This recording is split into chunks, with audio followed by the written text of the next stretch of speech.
Hi all, it's Thursday again and today's date is July the 16th. This is the Truth, Honour and Integrity Show and my name's Thomas Williams.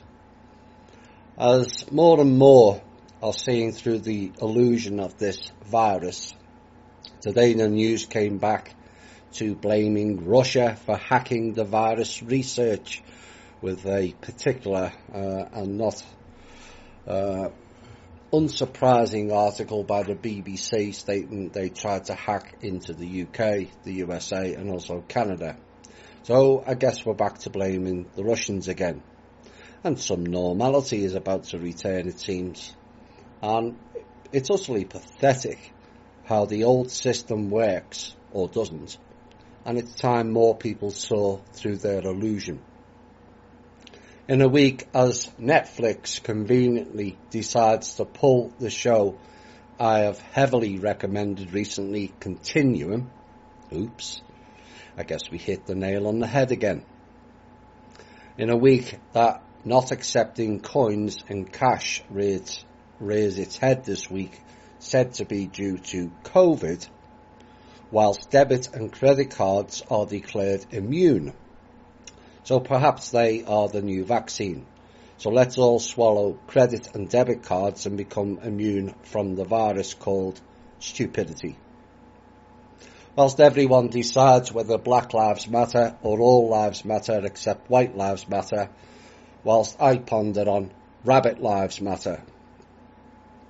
As New Zealand, the head country hideout of the SSP and Commander Obama, attempts to scare the public more with Nazi-style politics of fear and subversion.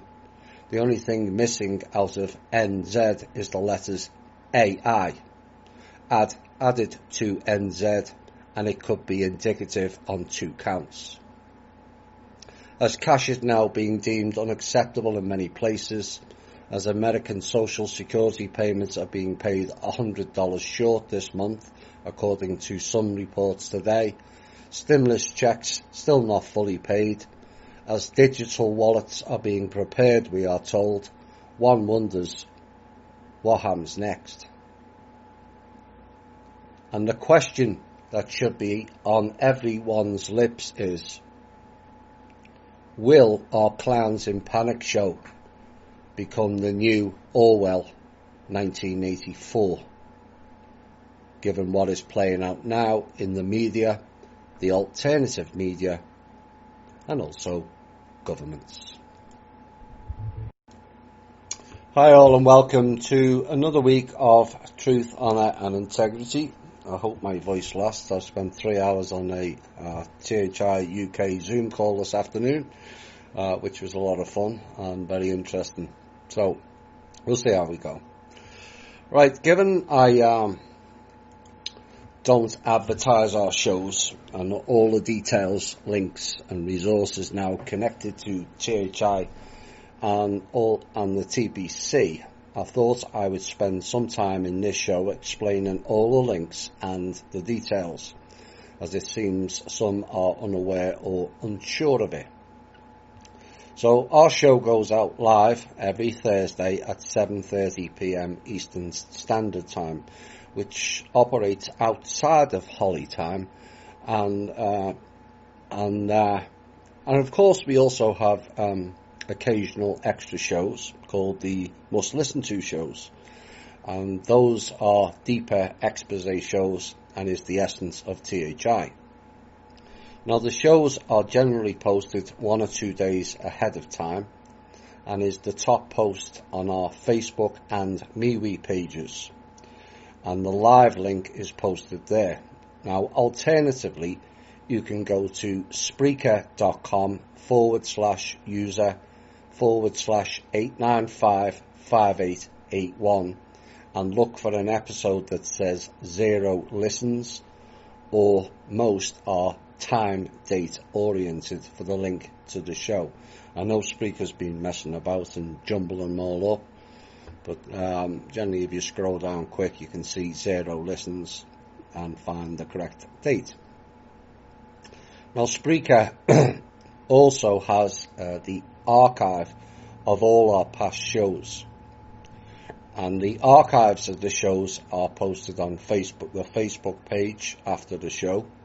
It's also on the thinkdifferent.thepeoplesclub.org, which is our website, and also my YouTube channel called the Tommy Williams channel, which is generally 1 or 2 days after the live show. The Think Different site and YouTube has also all the archives of all the past shows, and some of them are in categories as well, like the Must Listen To shows. And they cover a gamut of topics, and if new, it is recommended to listen to the Must Listen To shows in order for a better understanding of our shows and also our narrative. Now, the Think Different site also has some older transcripts of key aspects of our shows, and also a search engine for certain topics to locate the shows that contain words based on those topics. The transcripts are about 3 months behind on the Think Different than the Patreon. We also have the peoplesclub.org, which is explaining the People's Club in more detail, and also the 2 introductory videos about the TPC as well.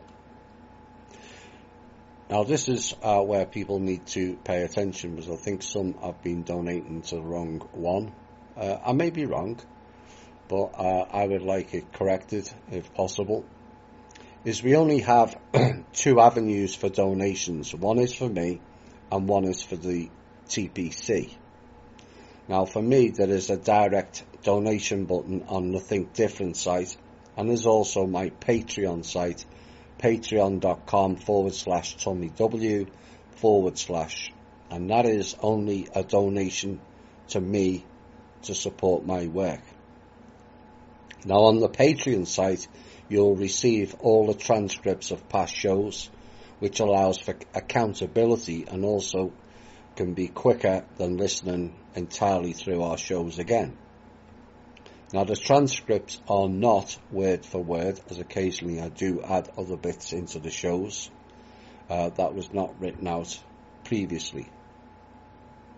People can also go direct to PayPal in support of my work and enter in the email tgwusauk@hotmail.com, and that is the same address as the button on the Think Different site.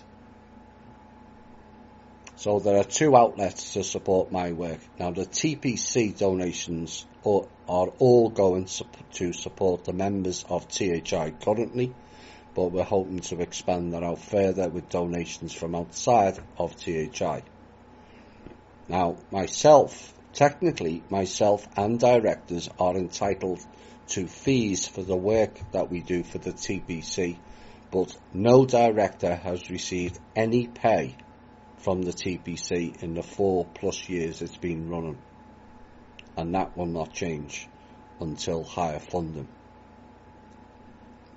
None of the TPC monies are going to me, only the addresses given previously support me. So you can donate for the TPC via the thinkdifferent.thepeoplesclub.org website, or by going to PayPal and entering the address, which is the same as the email for our show, truth.honor.and.integrity@gmail. And is spelled AND, and honour is spelled without the U. And a reminder that all the links given here are posted on the show post of the Facebook page and the MeWe page each week. Take note of them, and I hope you all found this useful. Right, let's get into some of the stuff that's been going on. And the MSNBC reporter William Arkin, who is a long-time and well-known military reporter, has resigned from his job this week with MSNBC while admitting the network has become infiltrated by deep state operatives. Go figure. And according to the respected military reporter, MSNBC, it stated, is, quote, now the propaganda arm of the CIA and FBI, and routinely peddles disinformation to the masses. Well, I never. Who would have thought that? Next item. Following several requests this week to comment on the recent output from the Life Force and UNC channel this week, I decided to do a short summary of what was revealed within that show, and there was a few very promising promises were made in the show, and I personally hope it all comes to fruition, as if it is of benefit to all of humanity as relayed, then I will be ecstatic, as this is what the THI is all about. Now, there were quite a few things said that were of concern to some of our members, of which was relayed to me, and one thing that was mentioned was the 768,000 Black Sun removals that was in our show From Russia With Love 8B, and was being discounted by the Life Force show. Well, I can tell you that that information only came from one source and was actually revealed to me by Kim herself. Now, if that information is now deemed not correct, I will remove it from our series, as it was only a footnote anyway. Last Thursday, a fire broke out at a key Iranian nuclear facility that has caused significant damage, according to a spokesman for Iran's nuclear energy. And he said the cause of the blaze at the Natanz enrichment site had been determined, but gave no details. And the spokesman added that the destroyed machinery would eventually be replaced by more advanced equipment. Now, the fire hit a centrifuge assembly workshop, and some Iranian officials have blamed possible cyber sabotage. Now, the centrifuges are needed to produce enriched uranium, which can be used to make reactor fuel, but also for nuclear weapons. Now, Beirut's Kamalvandi, a spokesman for Iran's Atomic Energy Organization, said on Sunday that security officials were not talking about what caused the Natanz fire because of security reasons.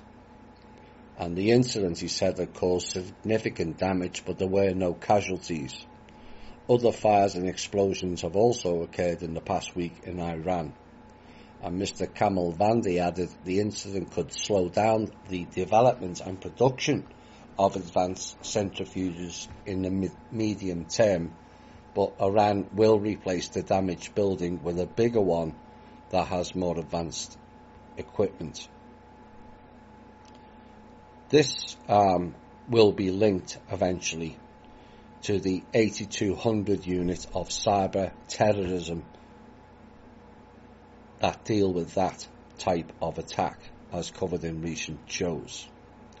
And if people are really worried about Iran having nuclear weapons, they need to ask Israel why they sold them nuclear weapons back in the late part of the last century. And there is also considerable evidence that this same unit was involved in Fukushima back in 2011 using the Stuxnet virus. Same method, same group. Motorcycle riding armed bandits operating out of an abandoned forest reserves are ransacking communities in Nigeria's northwest, and the groups are the latest to join Nigeria's lucrative kidnap for ransom industry going on there, and are quite brazen in their operations, according to reports. Now, in the last decade, more than 8,000 people have been killed in the states of Kebbi, Sokoto, Niger and Zamfara, according to the International Crisis Group. But these recent attacks in the president's home state of Katsina, where more than 100 people were killed in attacks between April and June, have finally led to protests and calls for his resignation. And in 2 separate occasions, the bandits targeted the villagers who had received food handouts from the government during the coronavirus lockdown. Now they were about 200 on motorbikes, and each bike rider carried a passenger, and all of them were carrying AK-47 guns. I wonder who supplied them. Now, the eyewitness said he climbed onto the top of a train, saw a large number of motorcycle riders coming into the Kadisau village, and saw the attackers loot shops, steal cattle and grain, shoot people who were fleeing. Now, this kidnapping for ransom is fairly widespread in Nigeria and other African countries, with victims being forced to pay between $20 and $200,000 for their freedom. And at its height in 2017 and 18, the major road connecting the capital Abuja in central Nigeria to Kaduna in the northwest was suffering 10 kidnappings per day, with 20 different groups operating on that route, according to the police head of a special unit fighting kidnappers. One has to ask, given they've got AK-47s for a start, are these the same motorcycle bandits that were travelling across the desert with stolen barrels of oil to deliver to Chinese ships? Which was a story we broke last year, I think it was September, and one has to ask, and it is more likely than not.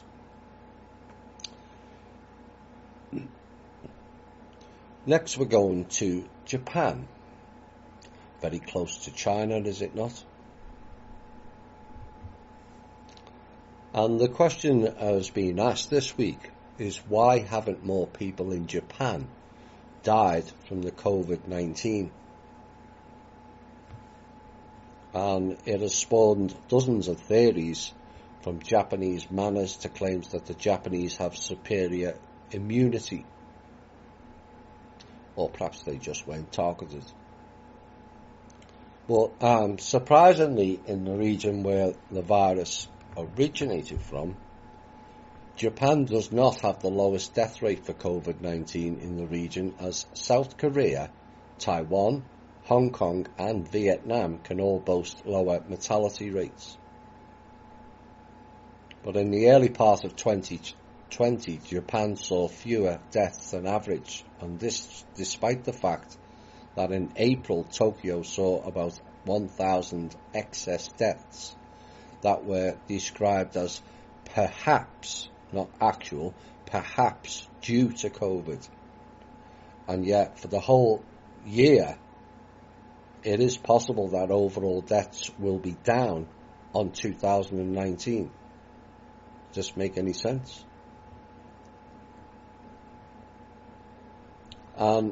What the report says is this is particularly striking because Japan has many of the conditions that actually make it vulnerable to the COVID-19, but it never adopted the approach to tackling the virus that some of its neighbours did. At the height of the outbreak in Wuhan in February, when the city's hospitals were overwhelmed and the world put up walls to Chinese travellers, Japan actually kept its borders open. And as the virus spread via the portal people, it became quickly clear that COVID is a disease that primarily kills the elderly and is massively amplified by crowds or prolonged close contact.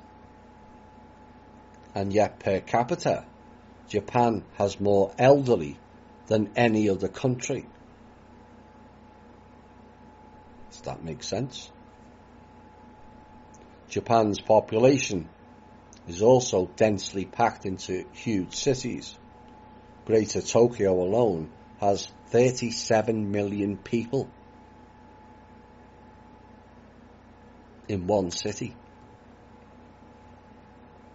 And for most of them, the only way to get around is on the city's notoriously packed trains, where everyone's packed in like sardines. But then Japan also refused to heed the advice of the World Horror Organization to test everyone. And even now, their PCR tests stands at just 348,000, or 0.27% of Japan's population. And nor has Japan had any lockdown on the scale or severity of Europe either. In early April, the government ordered a state of emergency, but the stay-at-home request was voluntary. Oops. And non-essential businesses were asked to close, but there was no legal penalty for refusing to do so. Now, given the criteria for COVID exposure, Japan should have been ransacked by deaths, with the elderly and everyone packed in like sardines. And what it shows is there's something radically amiss with this whole virus scenario, and also exposes the media complicity for it. So Japan is fairly close to China, next door, as is North and South Korea, as is Hong Kong and Vietnam, and yet all had low infection rates and deaths. Yet this magic virus rode Alibaba's carpet and hopped across 6,000 miles of water to California, and then did a quantum jump to America's epicenter and major harvesting and clown city of New York. Does that make any sense? Japan had no masks, little tests, and even when you do those tests, they provide an 80% false positive. 4 out of every 5 are false positives. Nor did they shut any major business down. Do you still think this is a natural event? You watch too much American and UK news channels if you do. And now the lawsuits start, and there's going to be many. A Southern Illinois couple has filed a lawsuit against the Illinois Department of Public Health and the State Board of Education, alleging that the state's plans to reopen schools this fall with safety protocols in place will result in immediate and irreparable harm to their 3 children. Actually, more harm staying at home, as we'll prove later. And the suit filed this week in Clay County by James and Callie Maynard. Oh dear. Did he make this stuff up? Callie Ma. Requests a temporary restraining order that will put a halt to mandatory facial coverings, temperature checks, and limitations on group of 50 or more individuals. And in the lawsuit, which was filed on Tuesday, the couple alleges that the IDPH and ISBE have promulgated unlawful, arbitrary, and capricious mandates that place an unreasonable burden on the family's 3 children.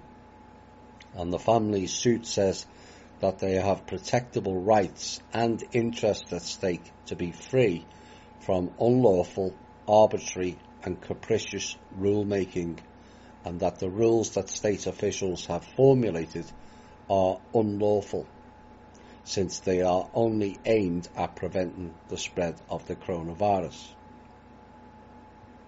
One has to ask, why the sudden urge for children to return to school?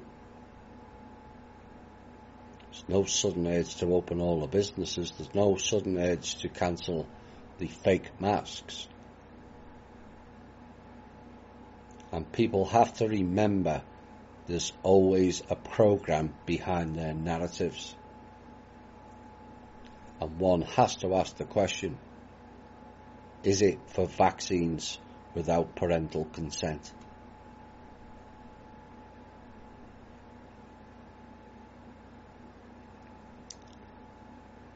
New York.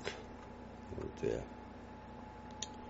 Officials in New York's Rockland County announced on Wednesday that they had issued subpoenas to 8 people who allegedly were infected by the virus for refusing to speak with contact tracers voluntarily. Only New York. And they said the health of our county, really, in New York, the health of our county, they're really interested about people's health in New York. I think not. Will be compromised because of ignorance, stupidity, or obstinance. And Ed Day, the county executive, said failure to comply will be costly. We're going to be charging $2,000 per day if you don't voluntarily speak to our contact tracers. According to Patricia Rupert, the county's health commissioner, added, referring to the subpoenas, according that officials are using the subpoenas to compel the people to talk with the contact tracers without contracting the COVID-19 disease.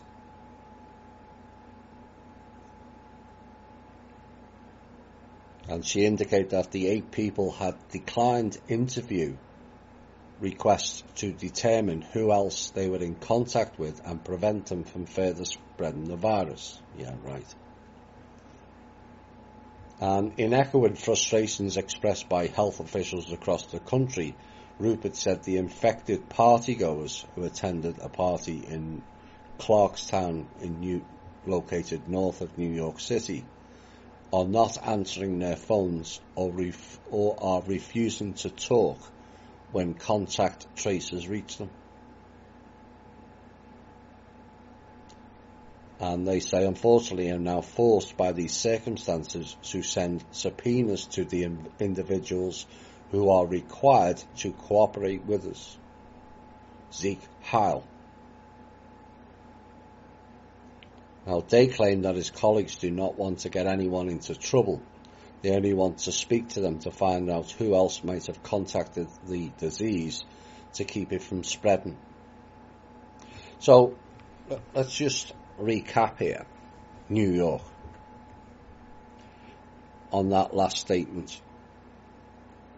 They want to speak to those who may have contacted the disease of who else they've been in contact with. Which seems fair, you would think.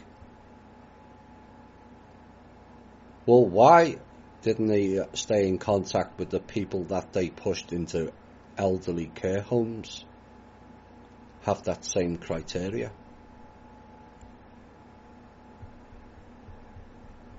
Oops. We want people to do the right thing for their neighbours, whilst they push sick people into elderly care homes, and voluntarily speak to health officials. However, he said the people refused to talk had forced the county to resort to subpoenas. Problem, reaction, solution again. And Rupert said the host of the party in question had coronavirus symptoms. It didn't say that person had it, it said symptoms. And she told reporters, we are not receiving the necessary cooperation when we contact those who are positive for COVID-19 or those who had been at some of these gatherings. And my staff have been told that a person who does not wish to or have to speak to my disease investigators, please send them into the elderly care homes in New York and investigate disease and death there. and then issue subpoenas to the clowns who sent them there, like Cuomo. You know, subpoenas for people who don't want to speak to clowns. Where's the rule for that? And this is the usual rhetoric rolled out onto Americans. You're doing this for your country or your freedoms. It's a guilt complex that has been ran on Americans for at least the last 7 decades. And it's time we ignore their fear and guilt-based programs. No one's coming to get you from the outside, as the elephant was in the room all along. The health of our county will not be compromised because of ignorance, stupidity or obstinance, they said. Touché, Gotham jackass. We the people will not be compromised by ignorant jackass bots either. In steps Dr. Evil himself, Anthony Fauci, on Tuesday, that taking comfort in news of declining coronavirus death rates is false narrative. Do these people think before they speak?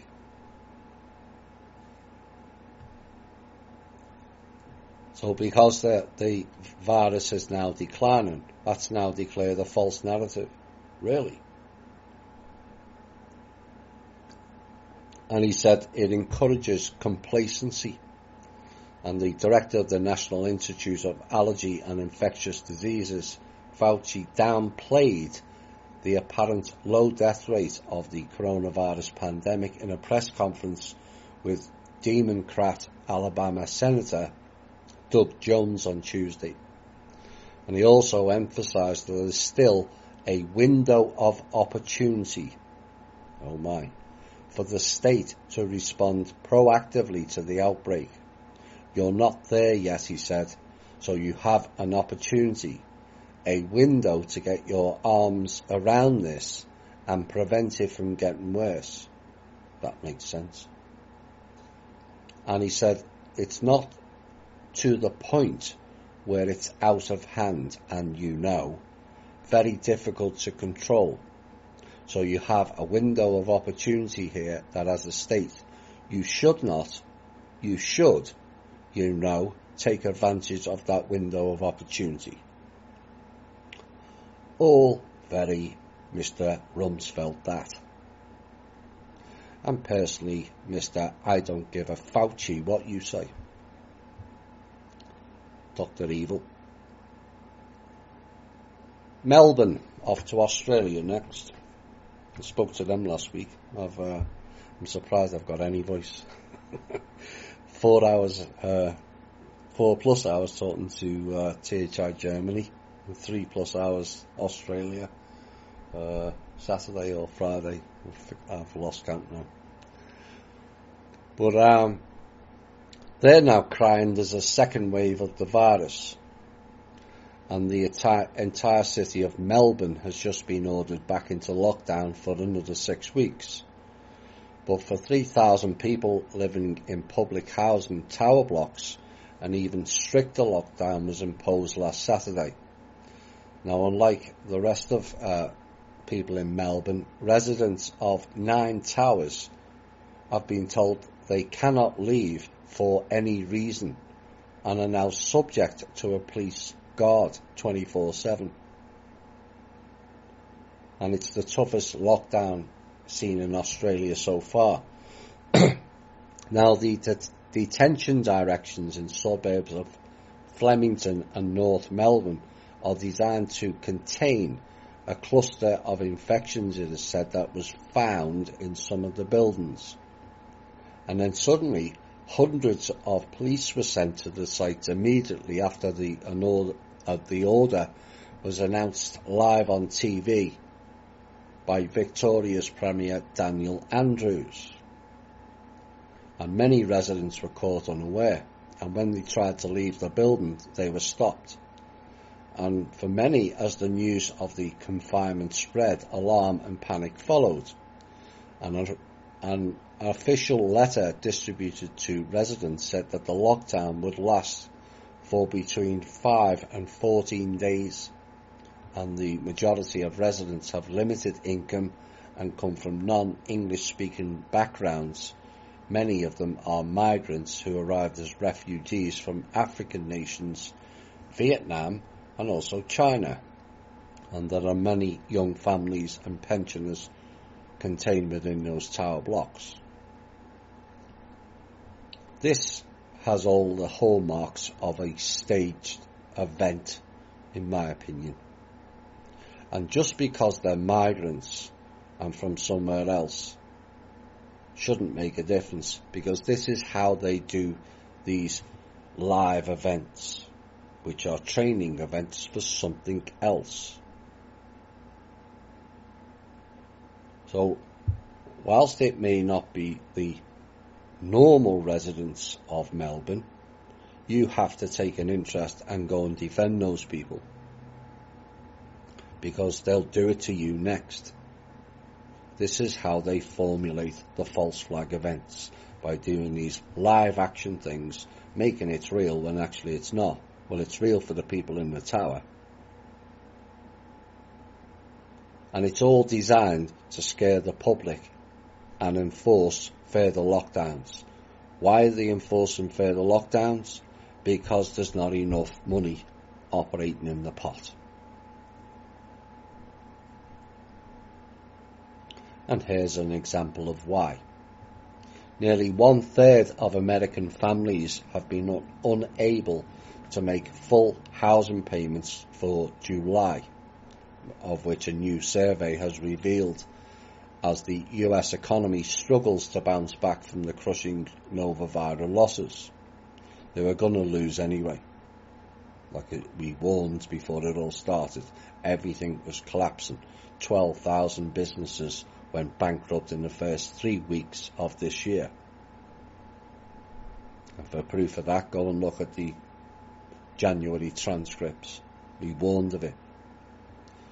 Now, the survey by Apartment List, an online rental platform, found that 32% of US households did not make their full payments in July on time, and it marked the 4th month in a row with historically high number of households that were unable to make payments on time or in full, which was up from 30% in June and 24% in April.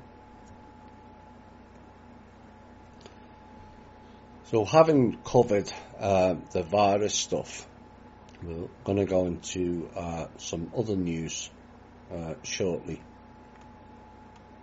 But in another Zoom call recently with THI Oregon, which was a lot of fun as well, something was mentioned during that call, and we discussed on whether setting up a website and selling certain items on that website, which would go to TPC Oregon and in part TPC itself.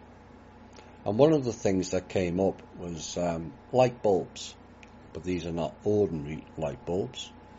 These are titanium coated light bulbs, and so I kind of looked into it and to see what it was all about, and this was on the website reporting back on what these bulbs do, and it says they are a revolutionary new technology that eliminates persistent odours and biological contaminants and pollutants while providing energy efficient lighting. All sounds so good. And then this next bit is why I've brought this up. According to the EPA, the air inside your indoor environment may be up to 8 times more polluted than the air outside. Oops.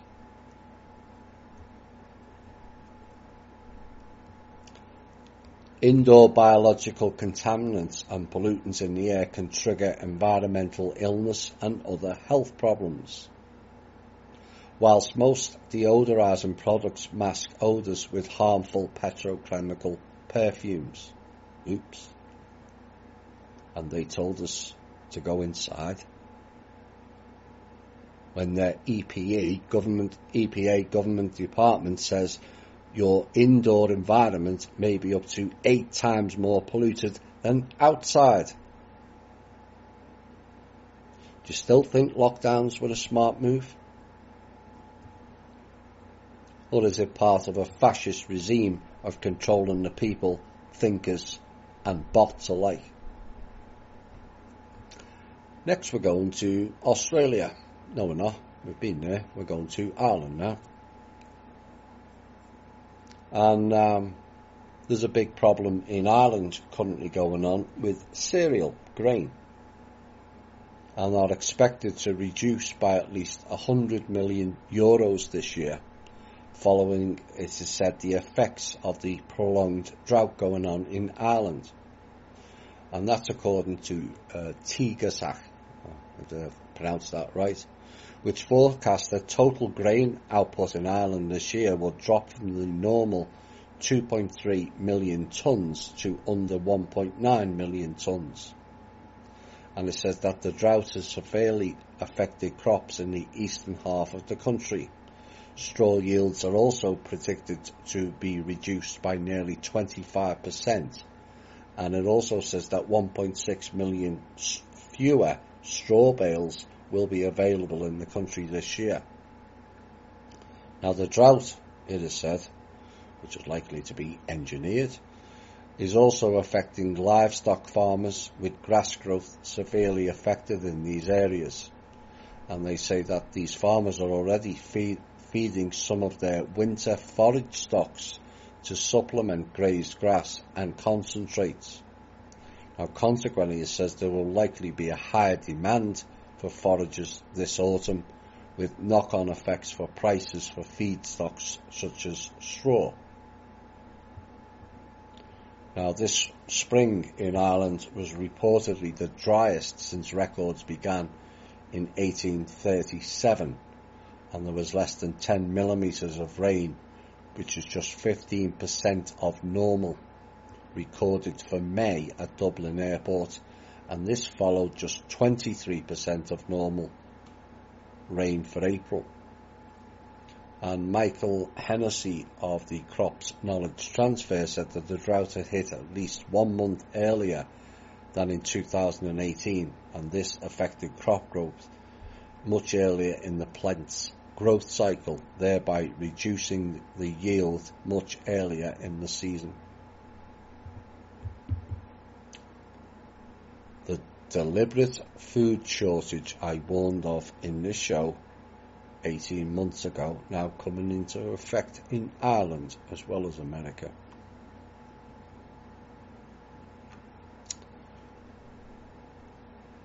Into America we go. The director of the FBI has said this week that acts of espionage and theft by China's government pose the greatest long-term threat to the future of the US. Ooh. It's not the government. Speaking to the Hudson Institute in Washington, Christopher Wray described a multi-pronged disruption campaign. He said China has begun targeting Chinese nationals living abroad, coercing their return, and was working to compromise US coronavirus research. So America is blaming China for compromising coronavirus research, while Britain is blaming Russia for doing it. I guess they need to get their acts together. And he said the stakes could not be higher. China is engaged in a whole-of-state effort to become the world's only superpower by any means necessary. Oh dear. The superpower. We're back to we're not the main superpower game again. And it's all very childish to me. And I'm not sure why the FBI who is mainly a domestic group, is involved in international politics of this nature to begin with. The point is, there was never any world superpowers. Not Rome, not UK, not Dutch, not Russia or America. Only hidden dark forces playing those countries and their people against one another. That is the reality. And at some point within political fields, reality has to smack them between the eyes and wake them up to being adults, as currently their levels of thinking is childlike. Off to Egypt next. And victims of sexual abuse there are to get anonymity for the first time after a high-profile case that saw scores of women use social media to accuse a male student of multiple assaults. Now, under the proposal, victims' identities could only be revealed to a court and to defendants upon request.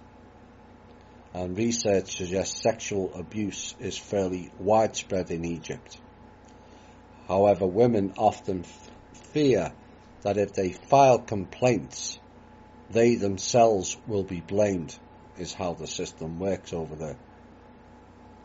Now, on Wednesday, the Egyptian cabinet approved the anonymity bill, and the current attention to the issue began with a rare social media campaign in which women revealed their experiences of alleged abuse.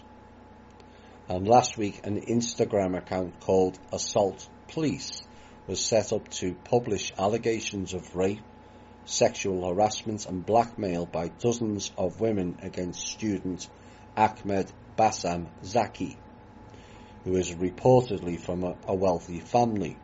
And Mr. Zaki was subsequently arrested, and on Monday Egypt's public prosecutor charged him with indecent assault against at least 3 women, including one who was a minor at the time. And the case has attracted huge attention over there and in national media from leading institutions. And the country's top Islamic clerical authority, Al-Azhar, published a statement encouraging women to report incidents, saying that their silence posed a threat to society and led to more violations. And he said, women's clothing, whatever it is not an excuse for attacking their privacy, freedom and dignity, it said. And activists over there are hopeful that the rare public support for women making allegations of harassment is a turning point in Egypt. And the journalist Reem Abdelatif, who was shunned by her family after accusing her father of abuse, posted a message of support online and said, the fact that these girls are speaking out this loudly with this kind of momentum, I've never seen it before. Now, the last study of issues of female abuse in Egypt was done in 2013, and it was suggested that 99% of Egyptian women had been sexually harassed, verbally or physically. 99%. And finally, sexual harassment was criminalised in 2014, but activists say it's difficult to obtain convictions. Human rights campaigners say women are more often punished for breaking conservative sexual norms. That's an improvement. But going forward, the whole of the Middle East and South Asia will require a teaching course and correctional behaviour patterns that men and women are actually equal.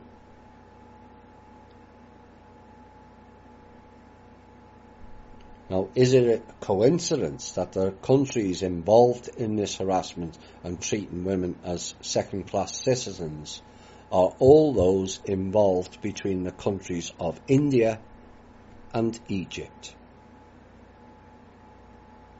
In my opinion, no. This is needs to be taken note of. Whether you smoke or you don't, once they start banning things, more will follow. But because they're now struggling with certain types of the virus and the narrative is falling down, up pops the World Horror Organization again, partnered with clown co-pirates Johnson & Johnson, major clown operator Amazon, and also Go Ogle, who have all decided that they are going to run a new anti-tobacco program aimed at introducing new tools to quit smoking.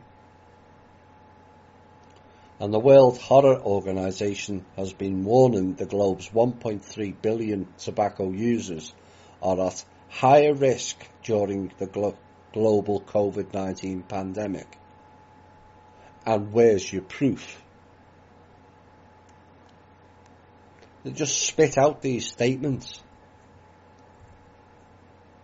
with zero proof. Now, the initiative includes developing nicotine patches and, quote, artificial intelligence fueled support to tackle both the physical and mental challenges to quitting tobacco at once. AI support. Oh dear. And the Access Initiative for Quitting Tobacco program will begin with Jordan, tribe of Horus, Jordan, which has the highest rates of tobacco users in the world and will eventually, it is said, be rolled out to other countries. Dr. Rudiger Kresch of World Horror Organization said that the partnership with technology and pharmaceutical industries will improve people's health. Yeah. Improve people's health, them too. You're having a laugh. And also save lives during the coronavirus pandemic. They are amusing, these idiots. Now, partners who contribute to World Horror Organization's initiative will be the first batch of nicotine patches will be provided solely by Johnson & Johnson. They who tried to kill babies with their talcum powder, remember, but suddenly they're interested in people's health. Yeah, right. Then we have New Zealand-based tech company SSP. Soul Machines, oh my, what a word that is, has donated Florence, quote unquote, which is an AI-powered digital persona designed to help with the mental aspects of addiction. Soul Machines, AI. Amazon Web Services and Go Ogle Cloud will support AI technology for its widespread use in this project. Johnson & Johnson has already donated 37,800 Nicorette patches worth about $750,000 to help over 5,000 Jordanians quit smoking. I suspect not only will they quit smoking, but they actually won't be alive to smoke either. And if the program's success, it could be a blow to sales of both cigarettes and the so-called reduced risk nicotine products that big companies have been positioning as safer products as their cigarette sales decline. Now, Florence, the AI digital health worker, oh dear, will be on the World Horror Organization site and can be accessed around the world. The tool is expected to work well in Jordan, where nearly 50% of the population under 25 smoke. And the government there has already moved to ban smoking in public places because, it is said, because of the pandemic. Yeah, right. Now, they also claim that around 60% of tobacco users want to quit because of fake fears, and only 30% of them have access to helpful tools, according to the World Health Organization. And there we have it, the next stage of banning things and stopping people doing what they wish to do. And so there's a whole global virus going on, as we're told, said to be killing thousands or millions of people. And suddenly these people are interested in our health. And yet, curiously, they weren't interested in elderly people's health in care homes, were they? That they deliberately premeditated murder in several countries. Does that make any sense after the Expose 1 and 2 shows? And the very fact that they're still focusing on smoking tells us this is a program that involves off-world beings, adrenochrome and organ harvesting. That's what the smoking is related to.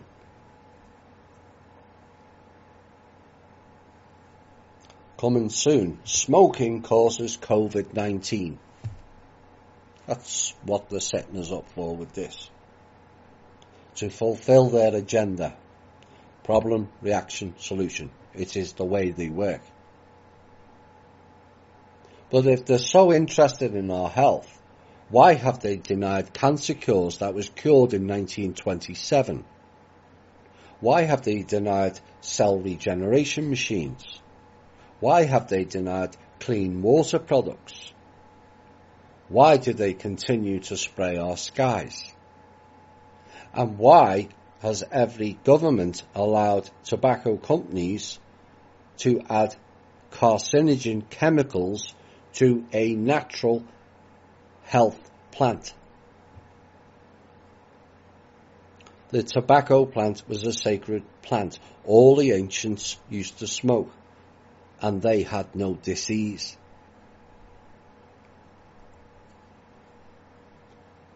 So suddenly they're interested in our health, and they're going to promote their pharmaceutical companies to provide us with ways of stopping smoking, which will make us more sick. Like I said, they were not interested in people's health when they were placing deliberately sick people into nursing homes globally. Are these examples of them being interested in our health? Nope. This is a program. And as for the non-smokers being all sanctimonious, coming soon, ban on alcohol, or a ban on something that you might like. As once they start banning things, there is no end to what gets banned. As Orwell warned. Clowns to the left. Right, next section. Kind of intel in many ways.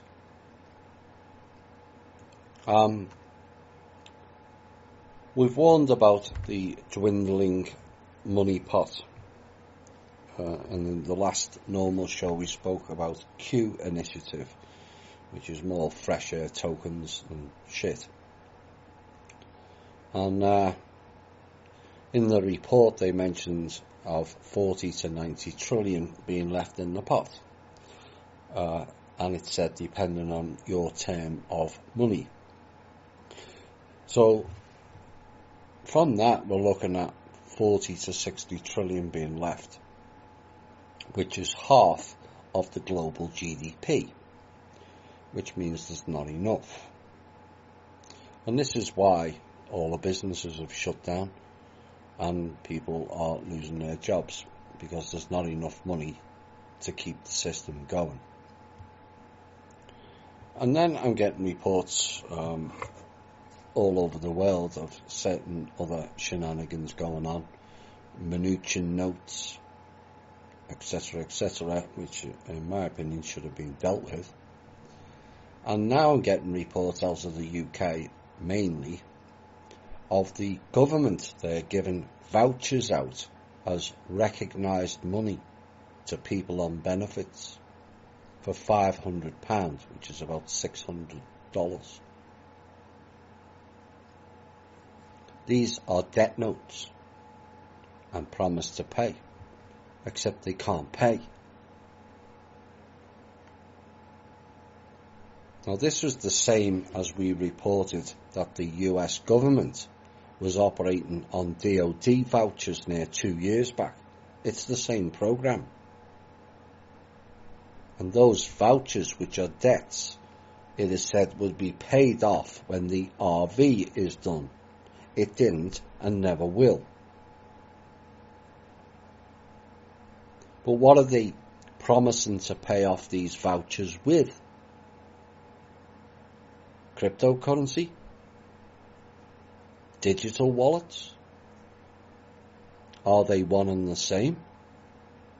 As it's not very clear at this point, is it?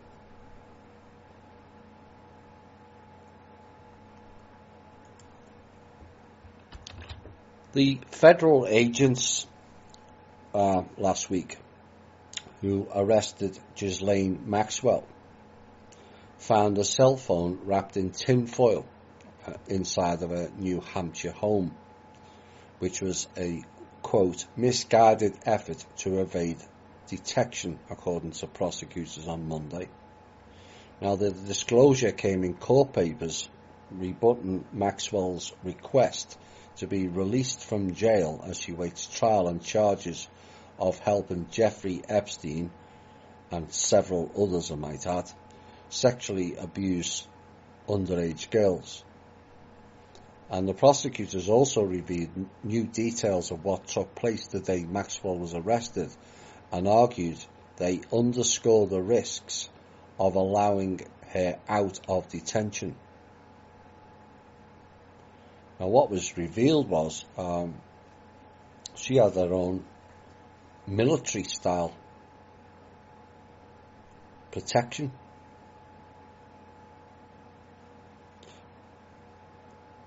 You know, it's all right for them, isn't it? And they also pointed out about her wealth, saying she controls a Swiss trust worth $4 million and also has an account in England that has at times held over $2 million. She's got way more than that. But what this fully validates is that your phone is a tracking device. Oops. And it's no surprise she has a Swiss-based trust either. In fact, it's indicative.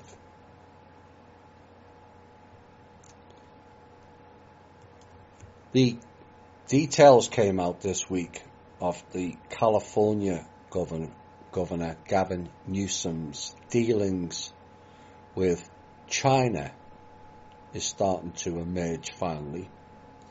Whilst this is faction fighting, it's still disclosure for us, including the revelation that Newsom is quietly funneling hundreds of millions of taxpayer dollars to the Chinese regime in exchange for political favours. Oops. And because California is certifiably bankrupt and on the verge of total economic collapse, Newsom appears to have forged a backroom deal with the She-Coms that involves him handing over taxpayers' dollars in exchange for political bailouts. And these include keeping California artificially afloat, as well as Newsom in office at least until China can get troops on the ground as part of a planned nationwide takeover. Really? And as it turns out, China fully supports and is possibly even a financial backer of it. Black Lives Matter, and of course they are. But it's not the Chinese government, I must stress that. It's got nothing to do with the Chinese government at all. And everything to do with the Black Dragons and the Rothschilds and the Black Sun. Allied with various, quote, foundations, unquote. You know who they are. And Black Lives Matter and Antifa, the two most well-known domestic terrorist groups, making the rounds this week, destroying property, tearing down statues, burning entire city blocks and shooting innocent people. And the destabilisation of these groups are causing is all part, they say, of this Chinese takeover plan. It's not a Chinese takeover plan. It's a Rothschild's Black Sun takeover plan.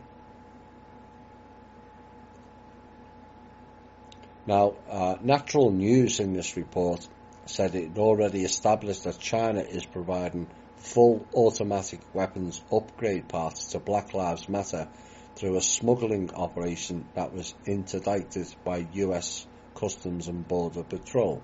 So now you know why we need the wall.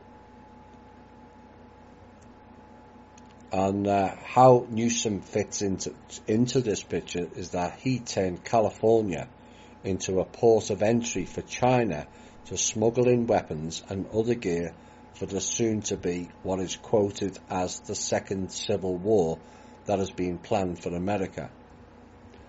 And the sick part is that Newsom is laundering money backwards and forwards with the Chinese under the guise of coronavirus aid. Now, back in April, even the mainstream media was questioning what Newsom was up to when it was revealed that he had wired $500 million to an electric car company in China to supposedly purchase N95 masks for the Wuhan virus. And that decision was never voted on or approved by the legislators in California, and when pressed about the details of the deal, Newsom refused to disclose them. Now keep in mind that this is $500 million was just the first of two installments, amounting to a full $1 billion being sent to China to supposedly purchase face masks for Californians. $1 billion for face masks? That's worse than the DoD and the $450 toilet seats. And by the way, those face masks never arrived. Now the Chinese electric car company in question, BYD, still has the money and is yet to send over a single face mask.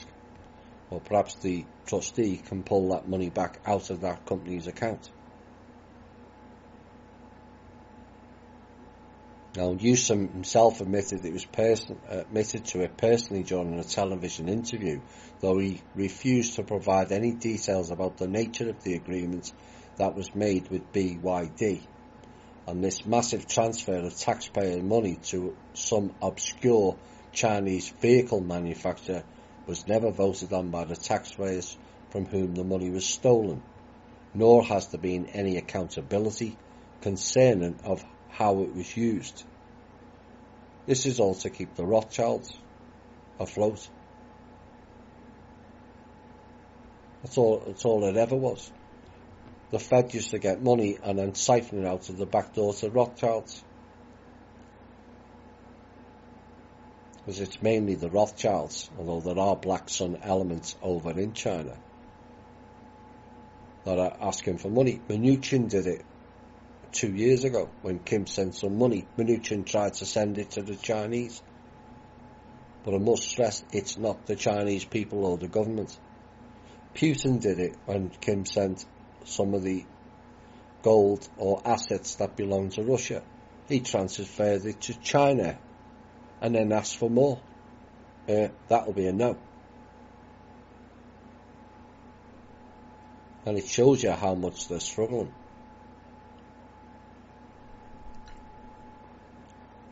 So instead of using taxpayers' money to help Californians, well, there's a novel idea in and of itself. The people's money helping the people. Many of whom currently in California are jobless and barely scraping by. Newsom instead directed it to what is said is communist buddies across the Pacific under the guise of purchasing face masks. So, Californians, what are you going to do with Mr. Newsom? And what this reveals is Newsom, who is a relation of Nancy Pelosi, is in bed with Jared Kushner. Because as this show reported in April, it was Kushner and FEMA were running the exact same program. And at which point did the public see this coup is wider than first thought. And it proves the folly of following party lines. That is an illusion, as this story alone proves it. And the focus on China, Russia, Iran, Cuba and several other theatres is all a smokescreen. The enemies all along are within. And at some point, Trump is going to have to enforce something, or he will get buried along with them.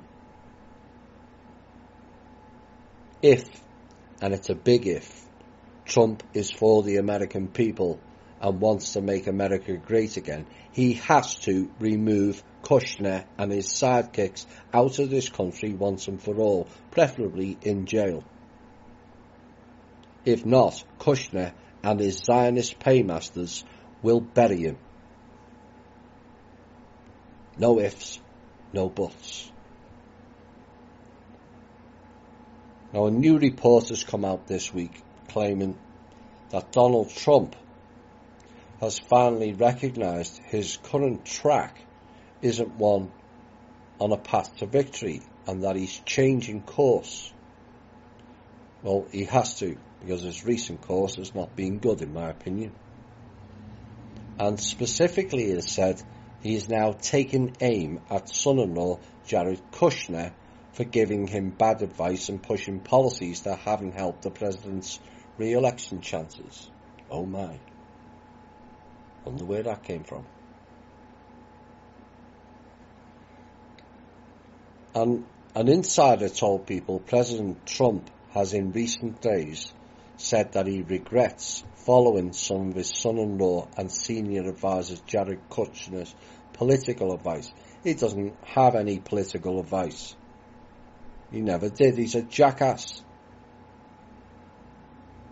And just pulling for one group of people, which is not American. Including supporting criminal justice reform, and will stick closer to his own instincts, it is said. And Trump also told people in recent days that he regrets that behind the scenes, one person who spoke with the president interpreted his thinking this way, quote, "No more of Jared's woke shit," unquote. Another said Trump has indicated that following Kushner's advice had harmed him politically. This show's been telling you that for at least 2 years, if not 4. Now, if this is true, it will be welcome news to many Trump supporters, as Kushner has been in their sights for quite a long time. And how much influence he truly has is up for speculation. Quite a lot and far too much. But it certainly appears to be substantial, and given that, and given Trump's recent downward trend, it stands to reason that Kushner would start to feel some heat. Heat. he should have been hung upside down on the White House lawn, as Kim told Trump in early April, for blocking all American companies selling PPEs.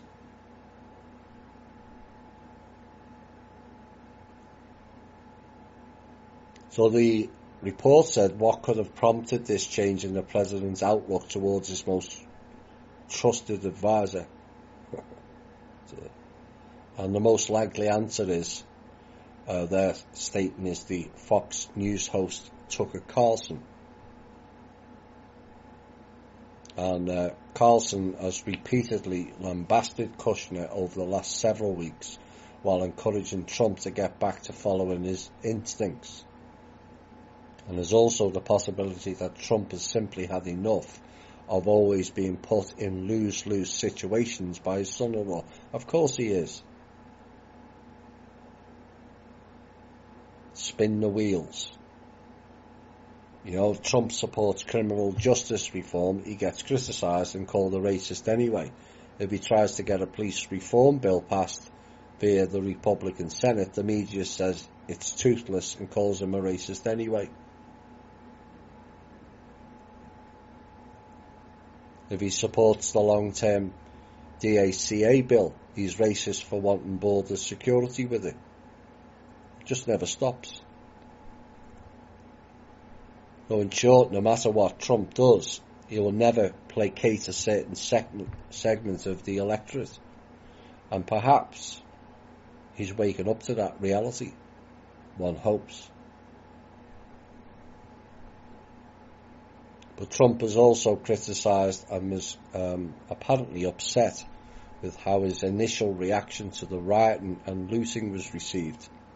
And the tweeting whilst taking no real action for weeks had Kushner written all over it. But now it seems in the last week there's been a shift, according to insiders, with Trump touting arrests and telling Bill Barr to start going hard after those who vandalise federal property. And then in a recent tweet he stopped beating around the bush about the BLM organisation as well, calling their ideology a symbol of hate. Correct.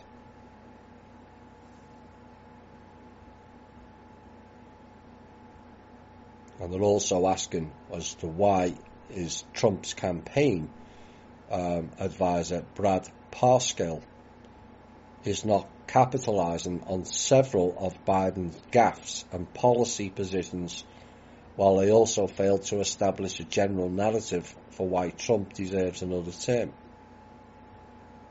There are also rumours of campaign money being misused. Yes, it's probably in the hands of Kushner as why.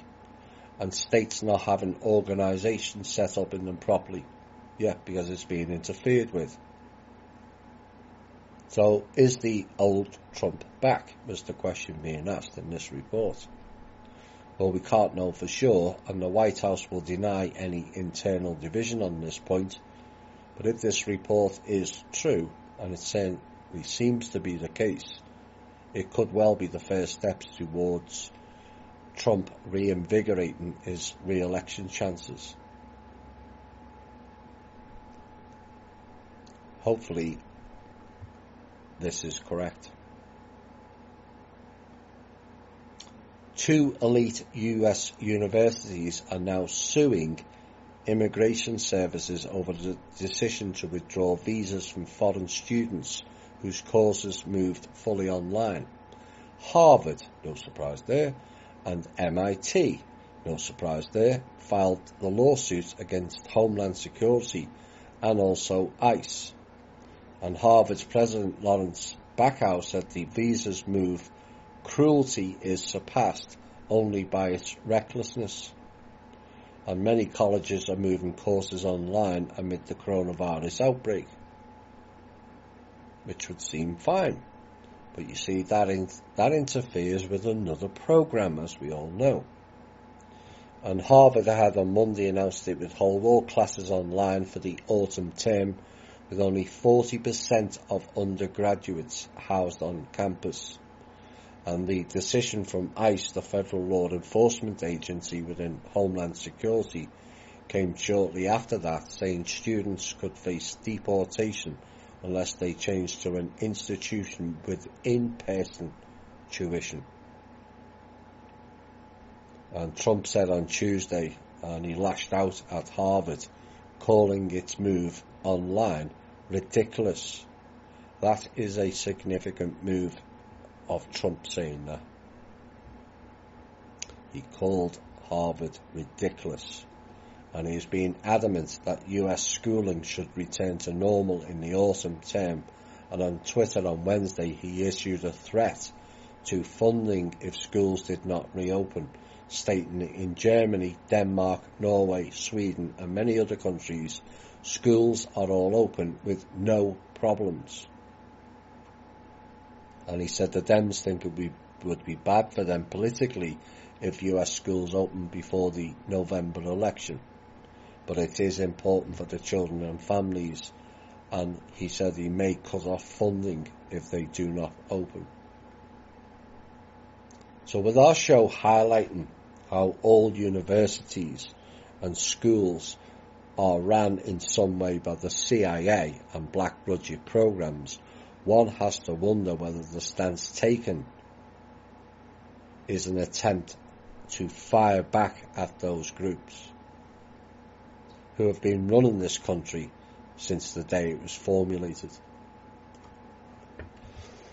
All rather positive. And then Mr. Trump on Monday took another positive swipe, this time at health experts, which is a misnomer in and of itself, in his government leading the US response to the virus, and one of them in particular, Anthony Fauci, answered with an appeal for states to stick to guidelines to snuff out a surge in cases. No, there is no surge in cases. It's all being orchestrated by the Hopkins Center, which is also run by the CIA, I might add. Now, Trump tweeted to his 83 million followers the accusation that everyone is lying, including the Federal Centers for Disease Control and Prevention, the CDC. The most outrageous lies are the ones about COVID-19. Everyone is lying. The CDC, the media, Democrats, our doctors, not all of them, but most, that we are told to trust. Finally, some truth. Next requires some actions on it, methinks.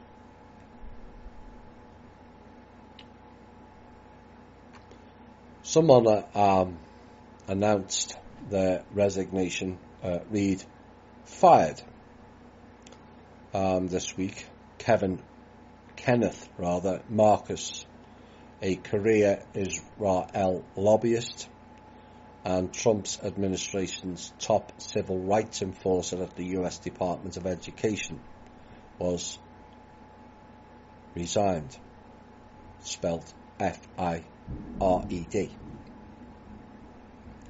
And over the 2 years since his appointment, Marcus inspired Israel lobby groups to file complaints to the Office for Civil Rights under Title 6 of the 1964 Civil Rights Act. And the complaints typically claim that universities have failed to protect Jewish students by not cracking down on Palestinian solidarity activism. Of all the things that are going on, and that's all they focus on something that's going on 7,000 to 8,000 miles away. And this strategy was pioneered by Marcus himself before he was picked to lead the US government's office and allowed to adjudicate them himself. All very like the police now. Let's investigate ourselves. No doubt he was appointed by Kushner. It said, to this end, Marcus gave the Zionist Organization of America, they're not my words, they're theirs, special treatment in reopening a complaint against Rutgers University, according to evidence that was gathered by 9 civil servant right groups, including Palestine Legal. Marcus prioritized Zionist Organization of America's complaint over more than 400 other open appeals, including nearly 80 that had been pending for longer than 10 years according to the records obtained by the civil rights group. And in May, those groups called on the Inspector General's office at the Department of Education to investigate Marcus over violations of federal law. Further evidence of that group being menacing to this country. Final piece before the music break. And this is another one of our solutions, and is Intel based. There is clearly a serious issue going on within the White House currently.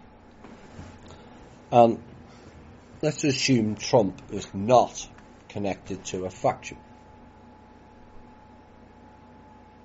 Now, there is certainly some evidence that supports he is, and possible ties with the Black Sun group, but there's also evidence not also. It's not concrete. But his links with BlackRock and Kushner leaves him wide open. But for the sake of this piece, we will assume he is not. Now, one of the biggest issues both Kim, the trustee, and myself, working closely with her, have found out over the past 4 to 5 years is the chronic lack of knowledge of the old system, who its players are, its organisations, how it operated, and now how it's collapsing. This is even prevalent in both the Rothschilds and Black Sun groups as well, portrayed as enemies, and yet neither see themselves as being both sides of the same coin. And these two factions are in every group that was named in our From Russia with Love 8B show. It was designed that way so they win, or so they thought. But two groups fighting for control means one has to lose. And this is what they're both struggling with right now, particularly the Rothschilds camp. And the Black Sun, it must be said, are not the lesser of the two evils. Believe it or not. But it is true. And what is playing out publicly now is the dance of the two evils. And so Trump is isolated in the White House due to various agencies, military and corrupt politicians operating in and around him, all of which are connected to Israel, Rothschilds, and all the Black Sun groups. He has very few or no one touting for America and its people. It's always the interests of Israel and the globalists. But there's another powerhouse on this planet, not just the Rothschilds and the Black Sun. It's called the Trust. And Trump is more than aware of it due to several personal interactions by him and Kim and some of the team, and yet curiously he never mentions it. Now, I've spent many hours, and Kim even more, doing everything to help Mr. Trump, whether it's plans, proposals, new bills, financial or banking changes. And he's also been given extensive access to higher security clearance files that are not normally allowed to any sitting president. So what has been forgotten here is there are three powerhouses fighting for control of this planet, only one of which is fallen by the people, and the other two are represented within the White House. So here is my proposal and also solution to address the imbalance and lack of knowledge exhibited within those so-called corridors of power, most of which is not their fault, as everything was compartmentalised on steroids. My solution is Mr. Trump employs within the White House at least 2 representatives of the trust, one of which is the trustee. I personally will offer my knowledge and support should it be required. And I also come loaded with solutions to fix this country once and for all, and subsequently improve conditions for many other countries as well. Now, between us and maybe 1 or 2 others connected to the trust, we can provide genuine solutions and support to Mr. Trump and the American government, and also redress the imbalance of having no representatives of the trust within the White House. It would not be a permanent position, as I think with genuine understanding and direction, many of the issues in this country can be corrected within a 3 to 6 month time period, provided we have the enforcement and protection to go with it.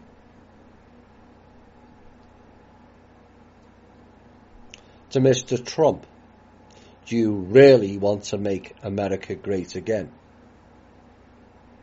How will you do that without the assets to support it, when all the assets are held by the trust, not Rothschilds or the Black Sun? You promised to make America great again.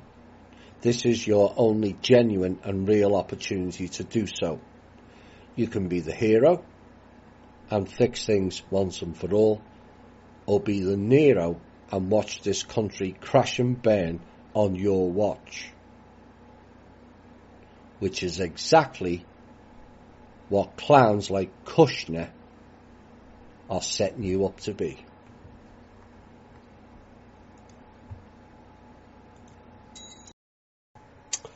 Hi all, and welcome back. That last piece, some may think it's sending mixed signals. Not to me, it's not. Regardless of personal conflicts, we have a greater mission here, a far greater mission that supersedes personal conflicts and differences of opinion. We have a world restoration plan to undertake, and someone has to take a lot more responsibility than is currently going on.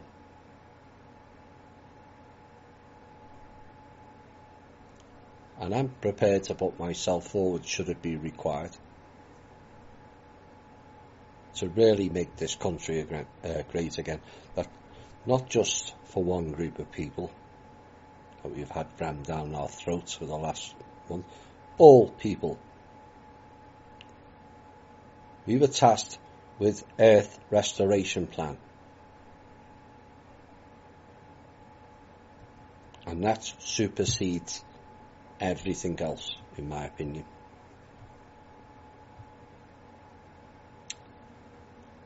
It's come to light this week, and it's no surprise, that there's a convicted terrorist on the board of the umbrella group that provides tax-exempt financial status to the Black Lives Matter organisation. Susan Rosenberg, that spent 16 years in prison for terrorising the United States during the presidency of Ronald Reagan, Langley 1. And according to an investigative report this week, the Black Lives Matter organisation, officially known as BLM Global Network Foundation, is a fiscally sponsored project of a left-wing organisation called 1,000 Currents. Now, fiscal sponsorship means that a non-profit organisation, in this case 1,000 Currents, offers its legal and tax-exempt status to one of its projects, in this case Black Lives Matter, which engages in activities related to the non-profit organisation's mission. In other words, thanks to the fiscal sponsorship arrangement between 1,000 Currents and Black Lives Matter, donations to the latter group are now tax exempt, all of which is going to the DNC, not to the black people. Susan Rosenberg, born in and born to. Just saying. Next, Black Lives Matter again. There has been pro-Palestinian Black Lives Matter rallies in New York and Washington, and the chants, ridiculous chants, were heard calling for death to Israel, death to America, and from Gaza to Minnesota, globalize the Intifada. And several hundred protesters attended the July demonstration in Brooklyn, dubbed as the Day of Rage event, which was set to coincide with the earliest date Israel could begin its plans to apply Israeli law over parts of the West Bank and the Jordan Valley. Now, the speakers there issued inflammatory rallying cries that ran the gamut from anti-Semitic and anti-American to just plain absurd. And one pro-North Korean activist called for the end of the United States of America and its puppet governments, the liberation of Palestine, and for Korea to be one again. And there were multiple attempts to connect the pro-Palestinian cause with Black Lives Matter. And Dikwi Keone Siddiqui, the wife of former Black Panthers Sekou Odinga, said the European Jews who occupy, slaughter and continue to force millions of Palestinians onto their killing fields called refugee and concentration camps are the relatives of the Europeans who kidnapped, slaughtered and forced millions of Africans and the indigenous into slavery, which is not correct. And they are making calls to abolish the police, who joins with calls to eliminate the Zionistic state of Israel. You know, there's some elements of that are good. And as per usual, you get infiltrators in that twist the narrative. And what this is reverse psychology programs at its finest. Designed first, it is said, to promote blacks and then turn people against blacks using the oldest trick in the book called anti-Semitism. And this whole thing is just an excuse to generate more sympathy, more guilt and more donations for the money laundering exercise called the Holocaust. Nothing more and nothing less. And this programme being ran on nearly all Western countries of guilt, shame and subservient to the Jewish has to stop. Holocaust donations, like the BLM donations, will not be going to the ordinary Jewish people or the black people, many of which are in abject poverty and in due in large part to the people operating under the banner of being Jewish but are not. They are evil impostors, as our From Russia with Love series has shown. Evil harvesting agents of death and destruction, and it's time more people realised it. There is no white privilege. That is an illusion. Only these psychopaths, largely born in and born to, are the privileged here, whilst claiming to be Jewish, and that may well be their religious label, but their real label is evil. They care not for any people, including the Jewish.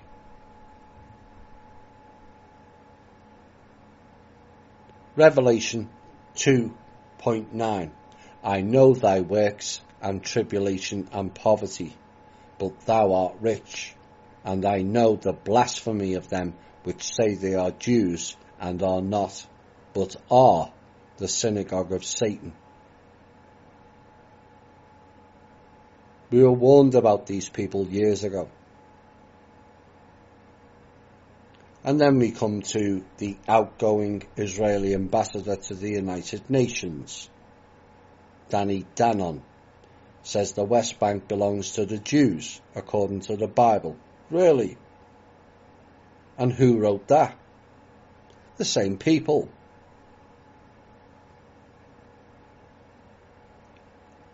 Which is the Jewish deed to the land, he said.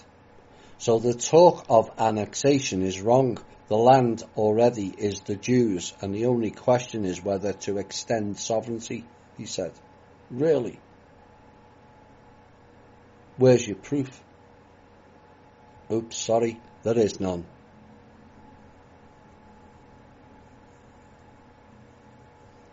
And Danon said he speaks not as a representative of just the government of Israel, but the Jewish people. No, he doesn't. There's many Jewish people in Israel complaining about what's going on there.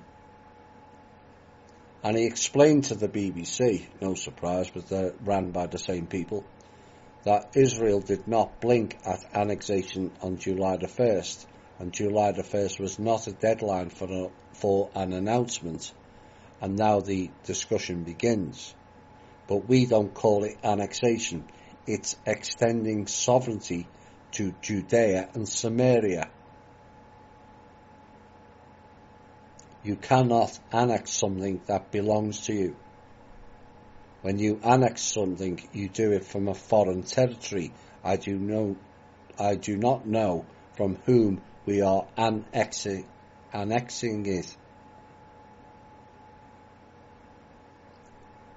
Now, AIPAC has agreed to this, no surprise, and so has David Harris of the American Jewish Committee, no surprise. And he said the decision may not be popular in Israel, but it's up to Netanyahu.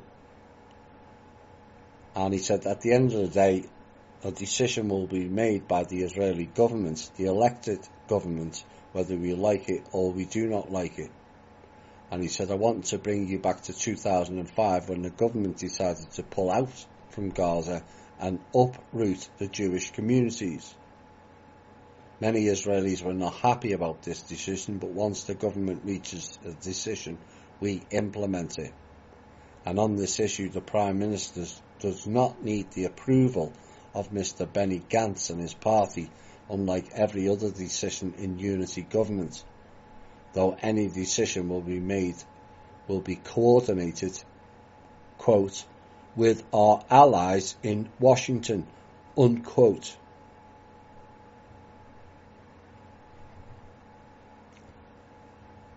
Oh dear. Danon talks of looking after the Jewish people. Well, I have spoken to people who live or lived in Israel and also New York. And all they talk about is about how many of them live in abject poverty. CNN won't report that. And these people are not interested in the Jewish people at all. Never have and never will. Pushing them into harm's way so they can claim land for the greed-based Zionists is not looking after the Jewish people. And I'm calling on all Jewish people misrepresented by these Zionist imposters and fight back against them and close them down.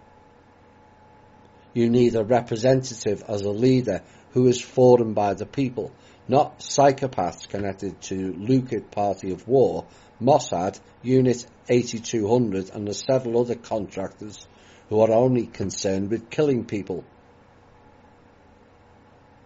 Shut them down.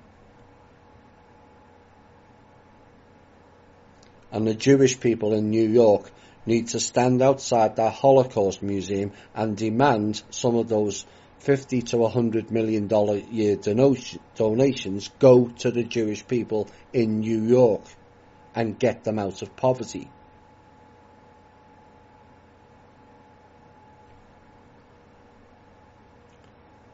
Next is an Intel document, and I'll read it as it is.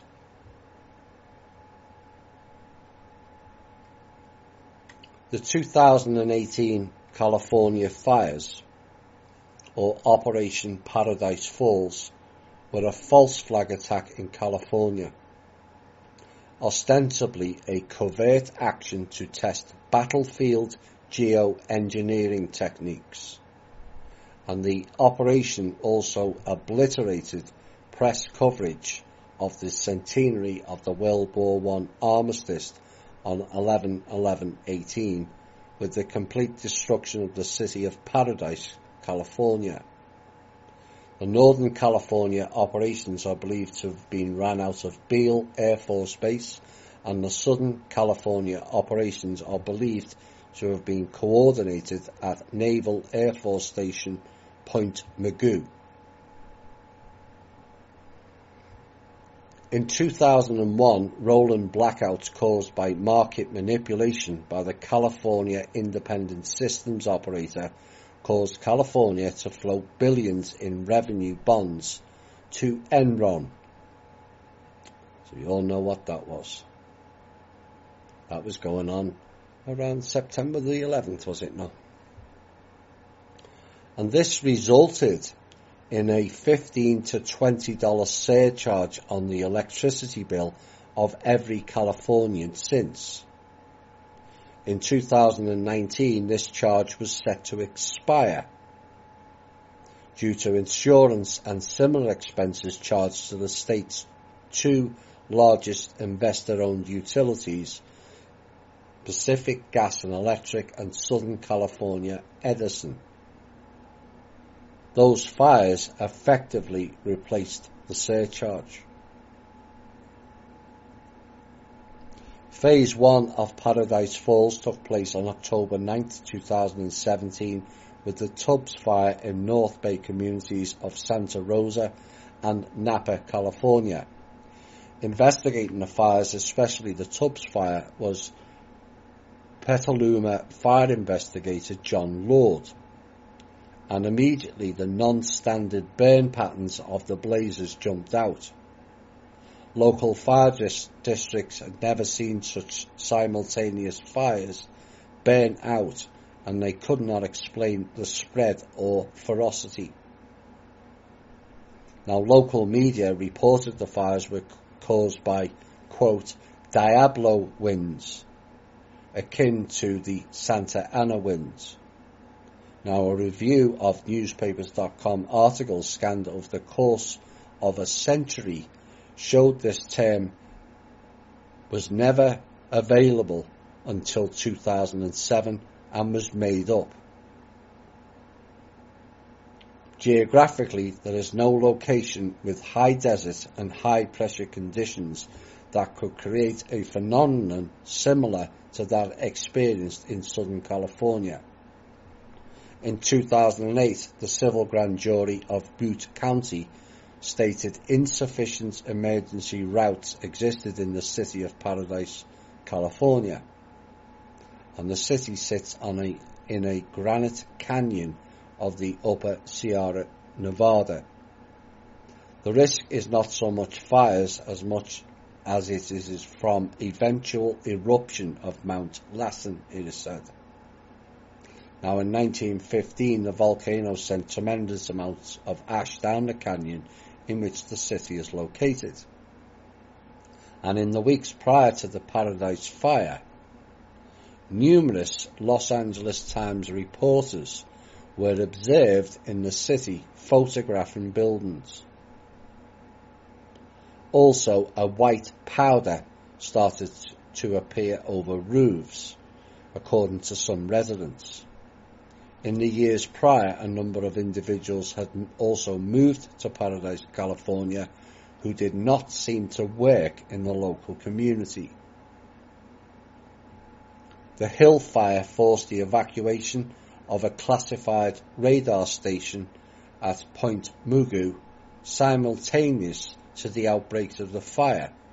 A radar anomaly was observed by the University of Wisconsin.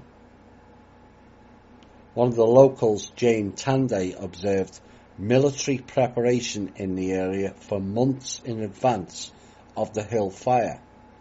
Moreover, the Hill fire broke out at the location of a major local landmark named Paradise Falls in Wildwood Park between Camarillo and 1000 Oaks. Covert, California speculated the borderline shooting on 11/7 was a way to close the main artery US 101 in advance of setting the fire. Now, one aspect to the fires was the normalization of urban facial masks. Oh dear. A trend created and inflamed by the local media. And it is speculated that this was to normalise the wearing of masks in public for intelligence agency instigated protests around the world, and may have been sold to the intelligence community as a means of testing civilian resources for the distribution of nuclear fallout masks. So this was an exercise about masks 3 years ago. Covert, California noted surveillance activity outside the Twitter headquarters in San Francisco, such as clipboard commandos taking tallies of individuals walking down Market Street wearing facial masks. Each event in the greater fire season corresponded to an event in an exhibition at the San Francisco Arts Commission called Fahrenheit 10,000. Live event replicating simulated event. For example, the day after the gubernatorial election involving Gavin Newsom again, the exhibition featured young sun wildfires. Advertisements for this, as well as the film Bumblebee, featuring people wearing facial masks by the Golden Gate Bridge, appeared all over San Francisco during the height of the fires in November 2018. Now, California and Vermont are unique amongst United States in that both were neither annexed nor were federal territories prior to statehood. California is a conditional state under the admission of California to the Union Act of 1850. If its constitution is suspended, the federal constitution is suspended and the state reverts to its pre-1850 status, which was a military district similar to Guantanamo Bay, Cuba. Now, during the fires, Gavin Newsom signed several proclamations as acting governor of California. Acting governor of California. But there was no constitutional basis for him to hold such a position. And for this reason, many have speculated that the state constitution was suspended in order to make the torching of a Californian city by the US Navy technically legal. In 2020, PG&E pleaded guilty on 84 counts of involuntary manslaughter for the 2018 Northern California fire and acknowledged that it neglected its equipment that set off the fire, which destroyed most of the Northern California town of Paradise in 2018. PG&E, of course, is run by the Rothschilds. You've just been shot down in flames. Right, where are we next? A little bit of history. That will take us to the end of the show. In Russia. And some of this largely fits in with From Russia with Love. And these are some of the key dates of Russia and their history. Until 1900 CE, the majority of the land was dominated by folklore worldview, and by which I mean living in harmony with nature, according to the laws of the cosmic universe, respecting everything that was created by the Creator with love and warmth, maintaining balance is a nature-like technology. But in 1000 through 1200, implementation of the Christianization project under the strict guidance of the Dark took place. 988, forced baptism of Russia. 1200 through 1550, fight of the Vedic folklore and Vatican Christian project. Christian is nothing to do with the Vatican and everything to do with a sect of the Talmud, as will be revealed. 1302, global conspiracy of all dark forces, Zion's growth, all infernal orders, sects, etc., plus Britain, plus Jews, plus Masons, launch of its millennial trust, which is the Satanic Trust, which existed as other routes and issues within the framework of the primary divine route. 1525 through 1550, the successful struggle of Ivan the Terrible with British and the transformation of both the Vatican and Britain into bankrupt in favour of the treasury of the Russian Empire.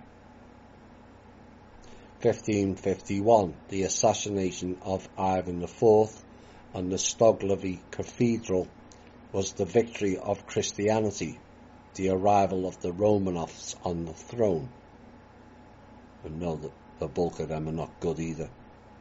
1551-1900, the constant struggle between Britain and Russia since the dynasty brought by the British is on the throne of Russia, and by the British I mean the entire unification of the financially liberal wing called Zion Growth.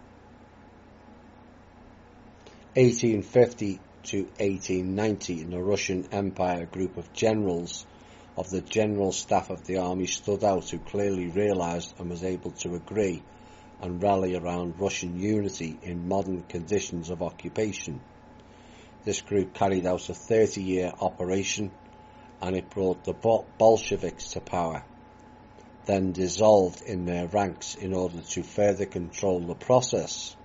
And as a result of its actions, many people from the common people got into the top of the power top, which served as a tremendous breakthrough for the USSR, and the struggle within the party was ongoing.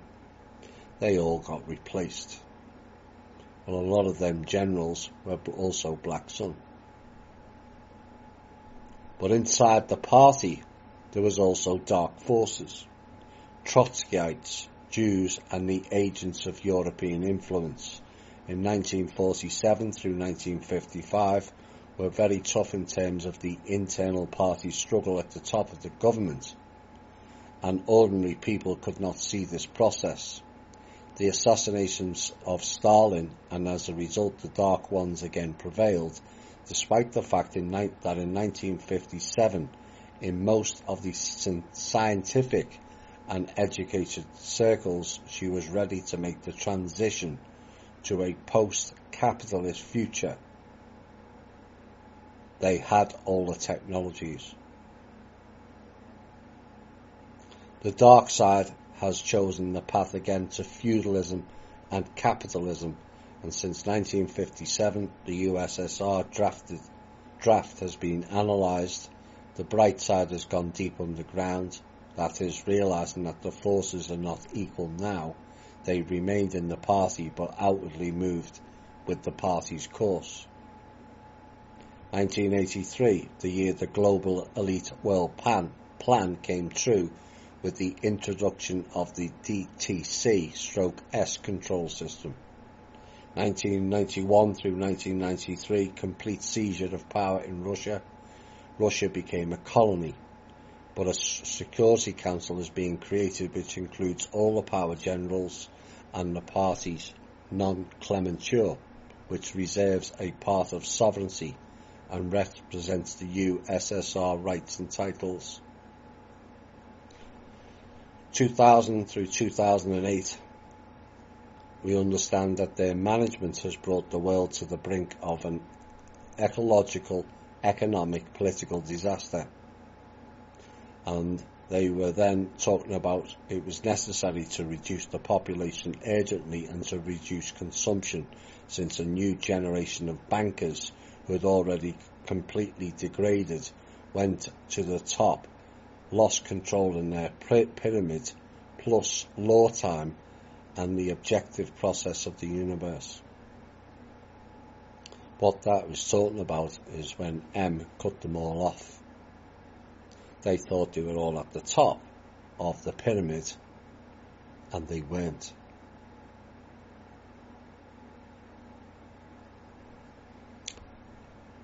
Recently, I've been watching a German series, I've now completed it, called Babylon Berlin.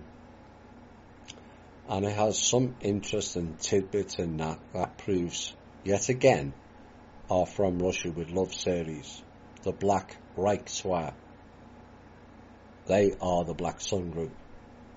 And they were building a German Air Force up in 1929 in Russia. The Germans were building an Air Force in Russia. Does that make any sense? After World War I and between World War II. And even in the series, I was kind of surprised at how far they went. But then, for the average person, they're not going to have a clue. And that's how they get away with it. But he put it in your face. And thankfully some of us can see it. But what they were doing in the series, they were using stolen gold from Russia and the Tsar Nicholas, and sent a shipment of gold mixed in with bio-warfare chemicals. Oops. That was supposed to poison the German people and also the Turkish people, which got stopped. Now the Black Reichswehr, which is the Black Eagle, were not Germans, by and large. And this was an outside plot to destroy Germany after they destroyed Russia in World War I. Why? Because Germany and Russia are linked by the Rus, and the Aryan people is why.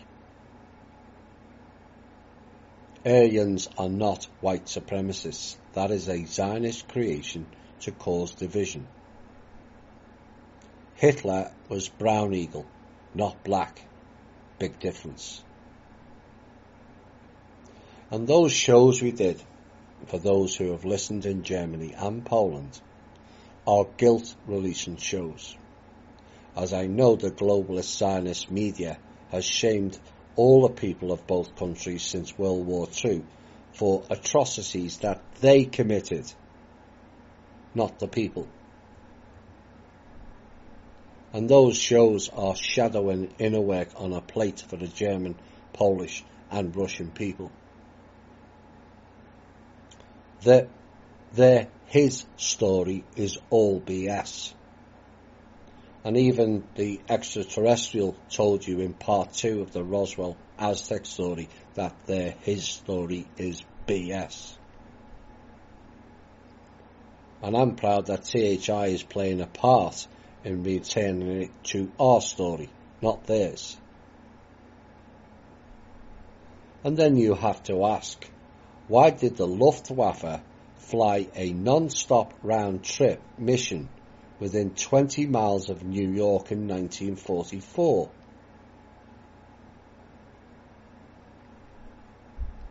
The answer: to deliver atomic bomb material on behalf of the Black Sun. He won't tell you that in American history class.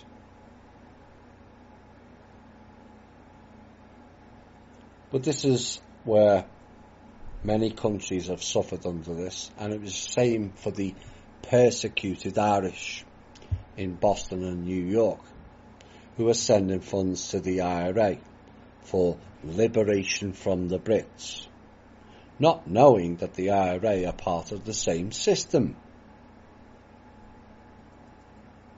That the IRA run all mafias and are also the Black Sun.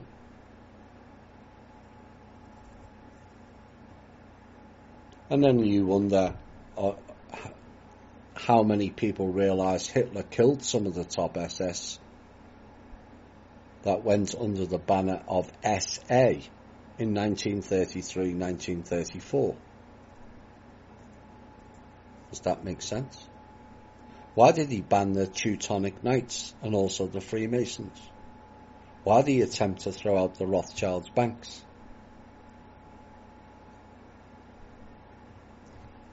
And like I keep saying, this is not to suggest that Hitler was a good guy, but it raises several questions on the official narrative, does it not?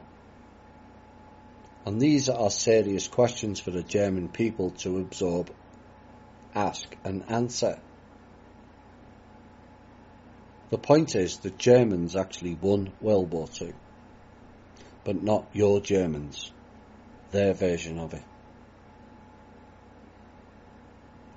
And all the Americans and the Brits will scream, no, we won the war.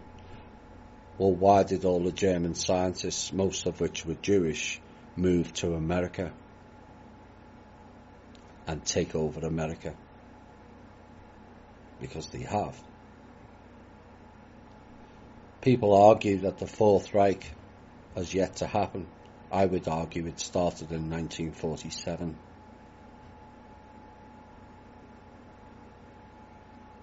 And nowadays, anybody who is uttering critical opinions is labelled a Nazi.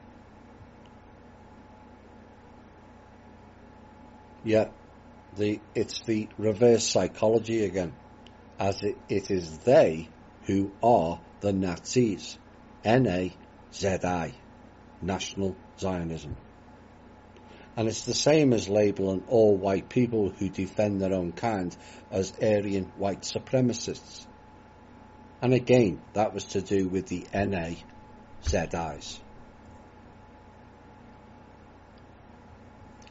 Now, follow on from their word games and education, which means training of animals, we also have schools. So why did he call them schools? The school is a collection of fish, and because we are under the law of the sea, the Holy See. Fishes get trapped in a net, and the danger with crypto is we will all go into the net also, via the internet. In law, we come under the law of sea and maritime law, which is maritime and under the Kali Mari Dark Mother. And this is why the mother is dark and so not seen, and why the Catholic Church dropped the mother altogether. During research this past week, I came across a few interesting bits to do with the constellation of Orion, and unearthed a Mesopotamian text from the 1700 BCE that calls it the true shepherd of Anu. Oh dear. Now the name Orion is said to be of unknown origin, although some speculate on Akkadian Uruana, U-R-U-Anna, the light of heaven. But Anna is also the name of the system that houses the birth certificates And Orion is where the money program came from also. Coincidence? So Orion is the name of a constellation which gets its name from the legendary Greek hunter who was killed by a scorpion sent by the earth goddess Gaia.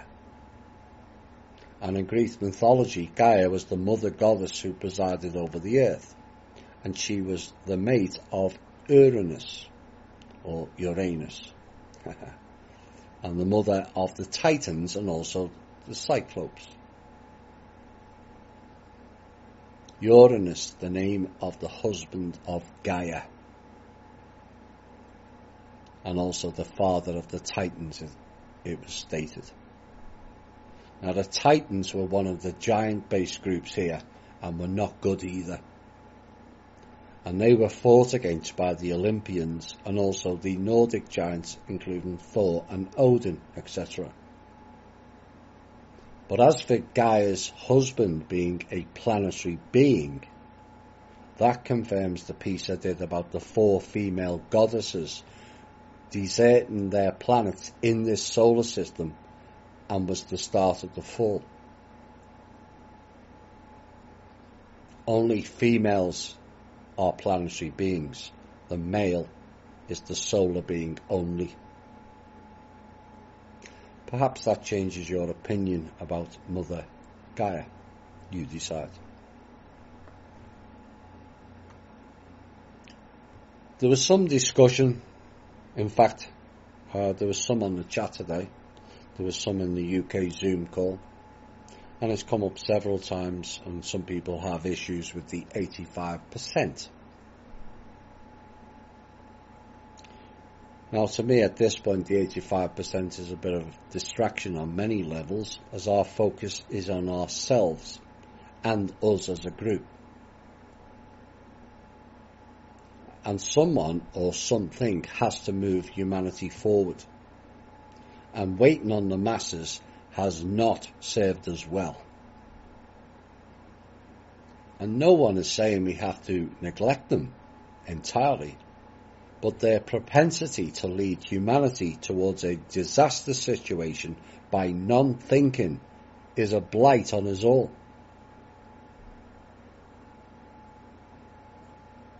We have waited 13 years for the RV. And we've also waited, to be fair, for the trust for the past 4 or 5 years now. And some are waiting on governments.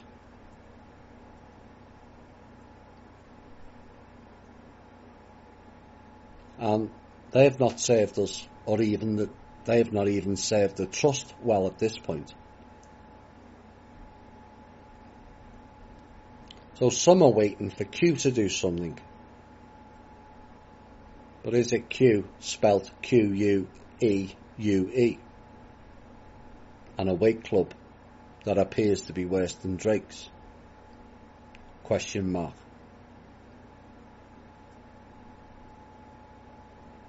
But let us all not forget the longest weight club in history, as all of humanity downed tools and waited for their saviour to return to fix their ills and plight. That particular weight club now stands at 2,000 years long. We can carry on waiting for others to save or fix us, or be our own saviour, and not wait. If you lead life in love and care, you will prevail. If you lead life in fear and anger, you will fail. Feel free for you to be the person you wish to be, not the person who conforms to what others want them to be. You are a multi-dimensional being, operating simultaneously on many levels. You are not here to conform. You are not here to be stifled. You are not here to be enslaved. And you are not here to be abused, or to compete with your friends, family, or neighbours. You are here to be the best you can be, and do so as a crown of creation. Now go out with the confidence of who and what you are and excel in yourself, and in doing so, inspire others. This has been the Truth, Honour and Integrity Show. My name's Thomas Williams, and bye for now.